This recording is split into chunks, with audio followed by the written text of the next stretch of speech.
নমস্কার বন্ধুরা, কেমন আছেন? আশা করছি ভালো আছেন। আমিও ভালো আছি। আমি আজকে 6টার থেকে ব্লগটা শুরু করলাম। আশা করছি আপনাদের ব্লগটা ভালো লাগবে। সকালে উঠে আমি ফ্রেশ হয়ে মেয়েটা রান্না বসিয়ে দিয়েছি। ওদিকে ভাত বসিয়েছি, ওদিকে মুগ ডাল সিদ্ধ করতে বসিয়েছি। আর এই যে মূলো দিয়ে মুগ ডাল করব। মূলোটা আলাদা করে একটু হলুদ দিয়ে সিদ্ধ করতে বসিয়েছি। ডালটা সিদ্ধ হয়ে গেছে, তারপরে এর মধ্যে মূলো দেবো, দিয়ে কাটা দিয়ে দিলাম, হলুদ দিয়ে তারপরে ফোড়ন দিয়ে দেবো। ডালটা আমি আজকে একবারেই করে নিচ্ছি, দুপুরেরটাও। এই হলুদ দিয়ে কাটা দিয়ে নিয়ে এর মধ্যে এবার কড়াইতে তেজপাতা, শুকনো লঙ্কা, গোটা জিরা আর একটু আদা দিয়ে ফোড়ন দিয়ে দেবো। এই যে গোটা জিরা ফোড়ন দিয়ে দেবো এবার। এই ফোড়ন দিয়ে তারপরে আমি পালং শাকের তরকারিটাও একবারে করে নেব দুপুরেরটা।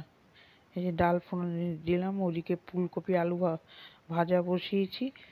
এদিকে যে পালং শাকটা পাঁচমিশালি সবজি দিয়ে আর পালং শাক দিয়ে বড়ি দিয়ে বানালাম। এইটা আমি আমার রান্নার চ্যানেলে শেয়ার করা আছে, আপনারা চাইলে দেখে নিতে পারেন। তারপরে মেয়ে খেয়ে কাজে বেরিয়ে গেল। তারপরে এই যে ঘর দূরের অবস্থা একদম নোংরা হয়ে রয়েছে, খালি ঘরটাই ঝাড় দেওয়া ছিল। সকালে তো দেখলেন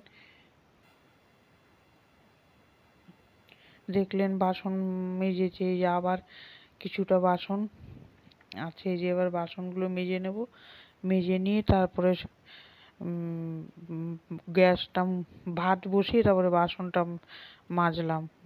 এদিকে বেগুনটা ভেজে নিচ্ছি। বেগুন আর আজকে বেগুন ভেজেছি, আর কপি ভাজা আছে দুপুরের। আর আমাদের ফ্যাসা মাছ এনেছে, ফ্যাসা মাছ তৈরি করব। ফ্যাসা মাছগুলো ভেজে নেব, ভেজে নিয়ে ফুলকপি আলু দিয়ে তৈরি করব। মাছগুলো ভাজা হয়ে গেলে তারপর ওই একটুখানি তেল দেবো, তেল দিয়ে তেজপাতা আর গোটা জিরা দেবো। গোটা জিরা দিয়ে আলুগুলো একটু ভাজবো, আর ওর মধ্যে কপিও দিয়ে দেবো। কপি খুব একটা বেশি ভাজবো না, হালকা করে ভেজে নেব। ভেজে নিয়ে ওর মধ্যে একে একে মশলা দেবো, স্বাদ মতো লবণ, হলুদ, জিরার গুঁড়ো, ধনের গুঁড়ো আর শুকনো লঙ্কার গুঁড়ো দিয়ে এই যে ওটা ভালো করে কষিয়ে নেবো। এই যে শুকনো লঙ্কার গুঁড়ো দিয়ে একটু কাঁচা মরিচ দেবো কালারের জন্য, ভালো করে কষিয়ে নিয়ে তারপর ওর মধ্যে জল দিয়ে দেবো। এখন এই ফুলকপির সময় যে কোনো মাছ দিয়ে খেতে ভালো লাগে। আমি পেঁয়াজ দিই না, আমি এমনি এরকম এরকম নিরামিষভাবেই বানাই। তারপরে সিদ্ধ হয়ে গেলে এর মধ্যে একটুখানি মাছ দেবো, মাছগুলো দিয়ে ধনে পাতা দিয়ে দেবো। গরম মশলা দেবো না, ধনে পাতা দেবো। এখন শীতকাল তো ধনে পাতাটা ভালো লাগবে। দিয়ে নামিয়ে নেবো। আচ্ছা, ব্যাস, ভাত হয়েছে। দুপুরের লাঞ্চ মেনুতে ডাল, মূলো দিয়ে মুগ ডাল আর কপি আলু ভাজা আর বেগুন ভাজা ওর সাথে। সকালেই তো ভেজেছিলাম ওইটা। এইটা পালং শাক সকালেই তৈরি করেছিলাম। আর এই যে ফুলকপি আলু দিয়ে ফ্যাসা মাছের ঝোল। তারপরে ওই যে রোদ্রে দিয়েছিলাম বালিশগুলো সব তুলে সুন্দর করে সাজিয়ে নেব। সাজানো হয়ে গেলে এই যে কম্বল টম্বল সব সাজিয়ে নিলাম।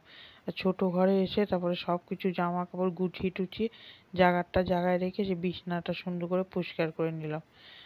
পরিষ্কার করে নিয়ে দুটো ঘর পরিষ্কার করে নিয়ে এবার ঝাড় দেবো আর মুছবো। এটা আজকে শেয়ার করলাম না। এবার চলে আসলাম রান্নাঘরে, গ্যাসটা ভালো করে মুছে নেব। ভালো করে বাসন স্কচব্রাইট দিয়ে সাবান দিয়ে ভালো করে মুছে ওই যে উপরের পাশগুলো মুছে নেব। মুছে নিয়ে তারপরে এই যে বাসন মাজাটাও আর শেয়ার করিনি। তারপরে এই যে দেওয়ালটাও মুছে নেব। এই টাইলসগুলো ভালো করে একটু সাবান দিয়ে মেজে ধুয়ে নেব। তারপরে এই যে মুখ ধোয়ার বেসিনটাও একটুখানি হ্যান্ড ওয়াশ দিয়ে স্কচব্রাইট দিয়ে ভালো করে সুন্দর করে ধুয়ে নিলাম। ধুয়ে নিয়ে তারপরে রান্নাঘরটা এই যে মুছে নিচ্ছি ভালো করে। রান্নাঘরটাই খালি মুছে আপনাদের সাথে শেয়ার করলাম। ওই দুটো ঘর মোছা হয়ে গেছে। রোজ রোজ ঘর মোছা শেয়ার করলে ভালো লাগবে না দেখতে, ওই জন্য ঘর দুটো মুছে নিয়েছি। আর যে দুপুরের খাবার রেখে এখানেই ভিডিওটা এখন এন্ড করে দেবো।